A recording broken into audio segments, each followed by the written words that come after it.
Hi, I'm Greg, your car angel. In this video, I'm going to be doing a 100,000 mile review on a first generation Toyota Highlander which ran between the years 2001 to 2007.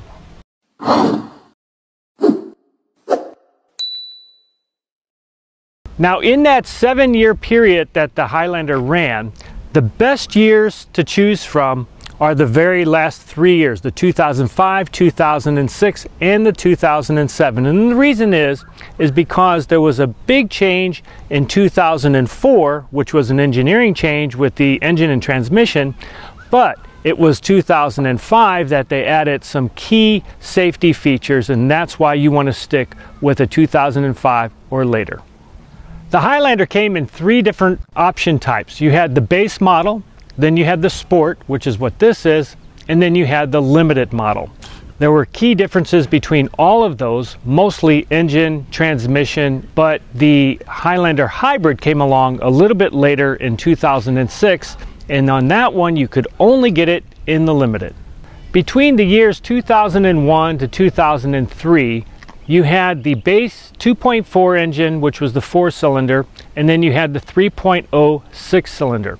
In 2004, they expanded that 3.0 to the 3.3 engine, and they mated that up with the 5-speed transmission, and the 4-cylinder kept the 4-speed transmission.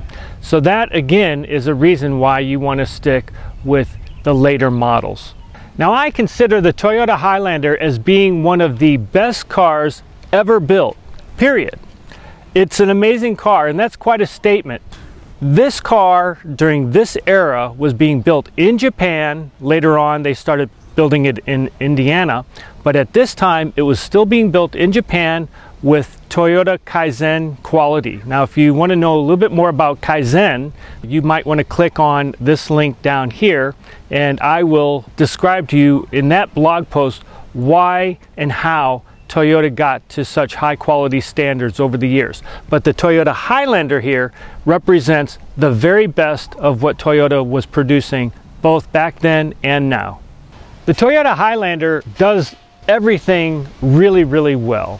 It is athletic, especially if you get the 3.3 liter engine. The 4-cylinder even is quite peppy, but the 3.3 is really what you want to shoot for on this. And especially if you get the hybrid, because then you're getting almost 30 miles to the gallon average all around city and highway. That's saying a lot for a car of this size. In 2004, Toyota debuted the 3rd row seat option in the Toyota Highlander. During those days, the 3rd row seat option was quite revolutionary. We see it a lot now, but it was something big back then. It became a standard option in the hybrid in 2006.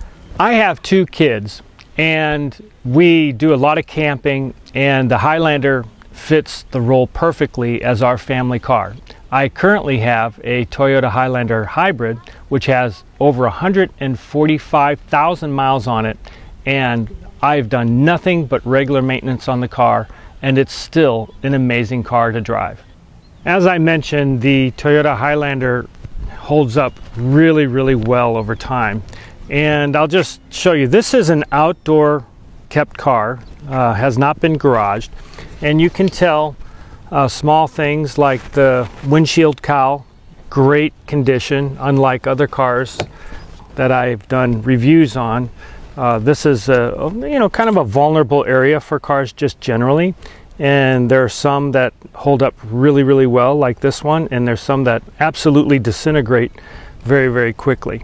In fact, if you compare the Highlander to this BMW, which has similar miles and has also been kept in a sunny climate and not garage kept, you begin to see the qualitative differences in the grades of plastic and rubber that each of these manufacturers use.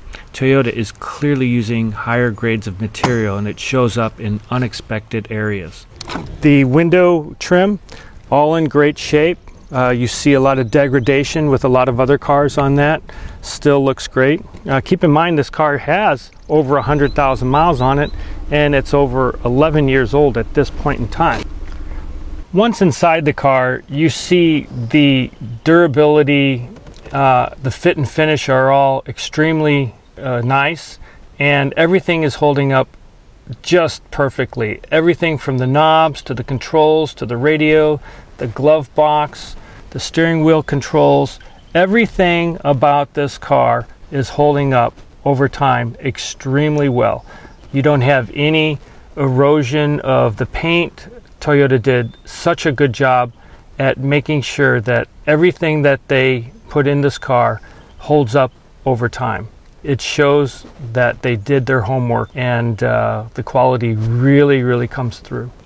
I mean, even look at this here. I mean, these are things that get everyday wear and tear on a car, and you can just see how beautifully this is kept up. This is just a very durable material, and this is a testament to how good of a job Toyota does at using quality products, and it's just built to stand the test of time.